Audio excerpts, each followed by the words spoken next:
Hey guys, how y'all doing? Good morning. It's morning here. It might be afternoon when you're watching this or whatever, but I know some of you have asked about the land that we bought and how things are going with the move and everything, and I'm happy to say we're finally here. I recently damaged my phone pretty bad, so I had to get a new one, and it's got a lot of memory. So I figured that I would record a little vlog and show you guys what's up. Let me go ahead and flip the camera. It's gonna be an unlisted video, but it'll do. So roughly what you're looking at here is 2 acres of barren wasteland. This was all overgrown to probably around 6 foot tall when we first got here. And you can see where the grass starts here is like my property boundary all the way to that back fence. If you can see it, I don't know if I could zoom here, but that back fence way back there. And everything that you see up until the green grass there. So it's also, there's my house and my car, and recently we got a little covered carport done against our house. It's a mobile home, but we own it free and clear, so it's nice. And got a concrete slab for a driveway and carport, and that's our closest neighbor right there. He is probably about 200 feet, maybe 250 feet away from where I stand. Every once in a while, you can hear a vacant dog bark from way down the road over there. And my neighbors way out there also have a dog, a couple dogs, but nowhere near what we had before, right? It was nuts. But yeah, the overgrown stuff, I mean, it was pretty rough here. No way we could cut it with a mower comfortably over time. It's 2 acres, so even flat and spread out with like a 60-inch deck on a zero-turn mower, going at a decent clip, you'd probably should probably take you a couple of hours, maybe an hour and a half if you're lucky, but without weed eating or anything. That's well, we getting our property leveled right now with a contractor. And that's not my tractor, of course, but he's been doing a really good job at getting everything graded and flat, and it's starting to look really good. Like, everything's still loose, but I'm gonna be planting a little bit of grass just to make sure that it takes over this old stuff. um, for those of you that are interested, I on my concrete slab, you see how I have this little gap here that's going, like I shoveled it out manually.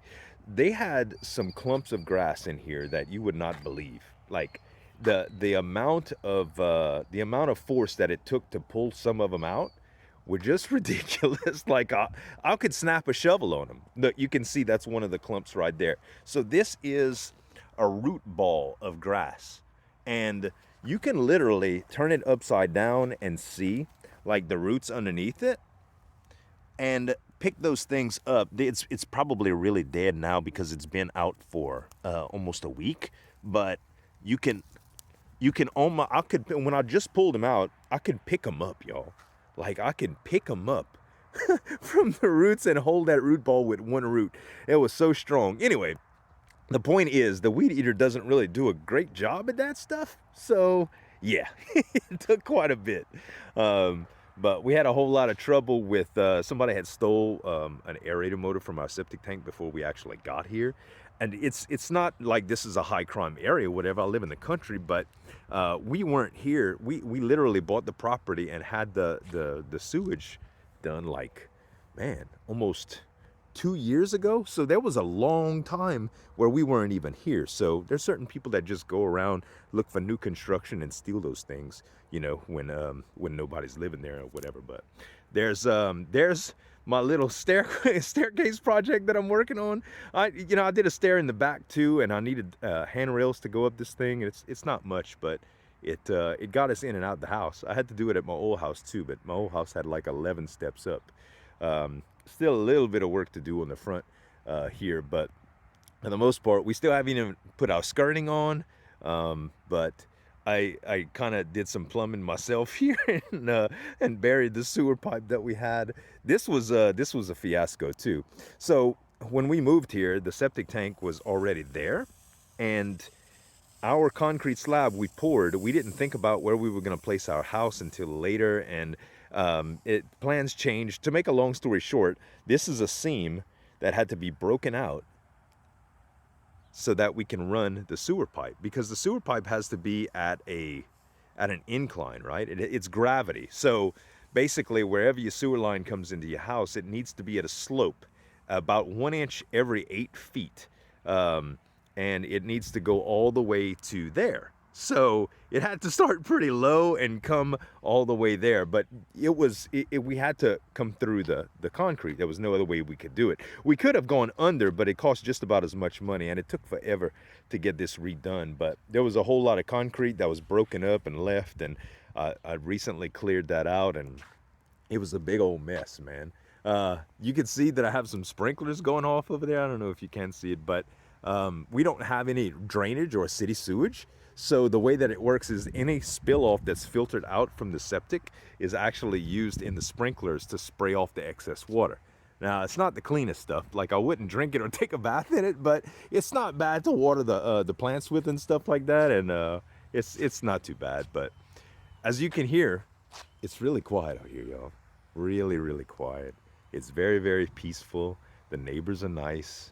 I've met all of them. Some of them are extremely friendly. Like, I talk with them almost every day. My neighbor across the street, I talk with him a lot, and I like them all. They're really, really nice people and stuff, and much, much better of a situation than my last one and stuff. I got a little storage building. That's all my skirting from my last place, and a little storage building and stuff. But all this there's so much trash back here, y'all. There was a lot of trash.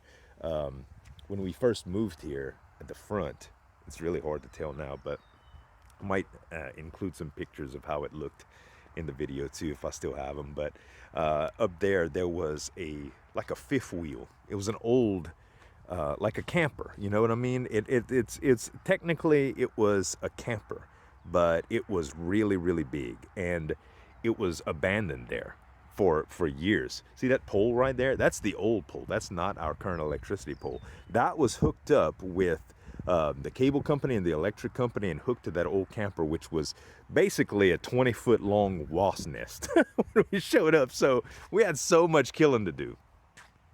I didn't even kill him, actually. We ended up calling some people that had responded to an ad that we put on it for Facebook, and they ended up coming pick it up and haul it away. It was bad though. They had to kill a lot of wasps. There was also a little bit of a like a beehive, a bee box, I think they call it, that was underneath this tree over here. That one of my only big trees. And we had to call a beekeeper, find a beekeeper online to actually take that from us, because it was something else, man. What are you gonna do with a bee box, you know? But yeah, all in all, guys, it's coming along pretty good. We got a lot of stuff left to burn naturally. All of that stuff needs to be pushed back in the field back there and burned, just so it's not close to here. And I'm gonna have to extend my hoses so that we can actually fight a little bit of fire. There's nothing that it can really catch, but I burned some stuff before the grass was really, really flipped over and piled up, and there was a lot of dead grass on the ground, and the fire wanted to spread. I was playing firefighter a little bit. I didn't have a real big fire, but it definitely wanted to spread. I had to man it with the hose for a while. So all in all, y'all, it's coming together and stuff. And just thanks for hanging in with me. I know that I haven't been producing a ton of videos ever since this process started. Hell, on my main channel, God, it had been like 6 weeks that I had not did a video or whatever. But I've been spending a lot of time out here and trying to get everything done, and it's been a lot, you know. And I've been pretty much by myself. Like, my wife works on all week, you know, and by the time she comes home, it's late in the afternoon. She needs to kind of chill out. Sometimes she does a little bit in the house, but she pretty much everything that you see that was done in the yard was either done by me or a contractor, you know. And that's not to take anything away from my wife. I didn't do nothing in the house, and she did almost everything, which was a lot. As you can imagine, if you move a trailer, you know, all of the stuff inside had to be packed up and, you know, and laid down, and there was a lot to do. And we recently had some issues with our shower. We had to redo our shower, which we had been wanting to do for a long time because it was kind of leaky. And, you know, the house is 20 years old, but we own it, so it's better than paying a note, especially in this economy, right? At any rate, guys, I hope y'all enjoyed the little tour. I'm sorry that I I couldn't show you more details. A lot of people warn you against doing stuff like this because of, triangulating your location or whatever. And all I'm saying is, if you crazy, don't come over here, man. Don't come over. And if you know where I'm at, don't mention it to nobody. If you want to talk to me or visit or whatever, and I know you well enough, I'll invite you over. I've had friends over before that I met online. Cobb's come to my house before. Stub has come to my house before. All of them boys, they visit, and I've had quite a few friends that have come over that I've met IRL. It was good experiences. I cooked for them and stuff. So anyway, I'm not inviting you over to supper unless you ask politely, though. Anyway, love you guys. Hope y'all are well. Talk to y'all later.